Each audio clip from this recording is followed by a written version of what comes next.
After World War I and the influenza pandemic, the jazz age of the 1920s flourished, thanks in part to new prohibition laws. In Seattle, the nightclub and speakeasy scene took off, spreading from Pioneer Square to Chinatown to the Central District. From it, a music scene sprouted. From jazz, blues, to rock and roll, it nurtured generations of great music and musicians and left an extraordinary legacy. It was the amazing Jackson Street club scene.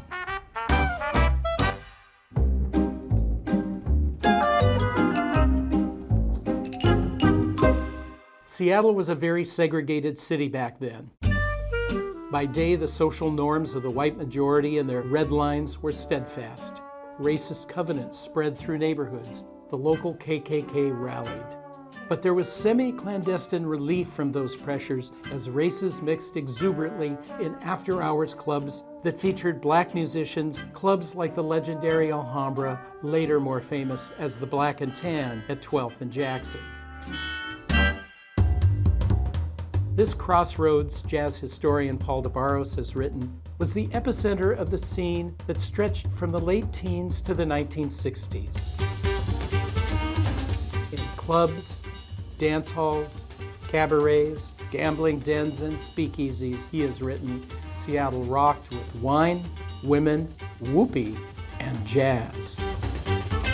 Historian Quintard Taylor has written that venues like the Congo Club, the Rocking Chair, the 300 Club, quote, flouted law and custom by allowing gambling, after-hours drinking, and interracial mingling. They were the only places where well-to-do white businessmen and socialites met black and Asian laborers and maids as social equals. All-night clubs, dance floors, and the illicit establishments were the connective tissue of an expansive vice district with Jackson as its main artery. As Seattle urbanized and the population grew, including a black population leaving the Jim Crow South, the demand for entertainment boomed, partly due to Washington's early prohibition law in 1916 and later with an influx of workers during World War II. It's hard to pin down when jazz first came to Seattle. If it followed the Mississippi River up to Chicago from New Orleans, it arrived in Seattle in the teens, perhaps via vaudeville visiting acts. The first documented concert by a local jazz band was performed by Miss Lillian Smith's jazz band at an NAACP fundraiser at Washington Hall in 1918. Big-name black band leaders came through town and found a home and fans along Jackson Street. Visiting band leaders often came to clubs after performances in downtown theaters, including big names like Lionel Hampton, Calloway, and Duke Ellington. A mainstay of the local scene was a lesser-known musician named Frank Waldron, whose work in Seattle had a long-lasting impact.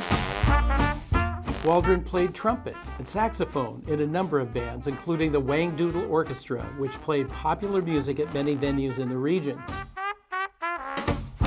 From the upper floor of a Jackson Street rooming house, he gave music lessons.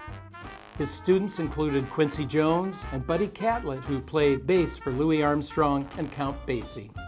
Jones remembered his first lesson with Waldron in an interview with Paul DeBarros. Jones said Jones, exhibited the worst technique in the world, and Waldron said, "Well, I'll be damned," as if saying, "What am I going to do with this dude?" Greg Ruby, a musician who has written about Waldron and studied his work, believes his contributions are significant to the musical history of Seattle. They're not limited to his students or his playing during the jazz scene heyday. He was also a composer. He wrote and published a song called Kaiser's Got the Blues since Uncle Sam stepped in, a World War I era piece. In the mid-1920s, he also published a book of his compositions called Syncopated Classics, which was meant to showcase and teach jazz technique.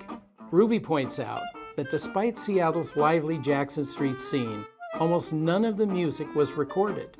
Thus, Waldron's compositions have literally not been heard for decades. But Ruby's band has recorded Syncopated Classics, and Waldron's work is a rare example that fills an audio void from jazz's early days here. The living tradition of music passed from one person to the next, has influenced jazz and popular music. In later years, the club scene helped shape the talents of folks more famous than Frank Waldron, Ray Charles, Ernestine Anderson, Jimi Hendrix. The roots of Seattle's jazz age are deep, and through the generations continue to nourish the world.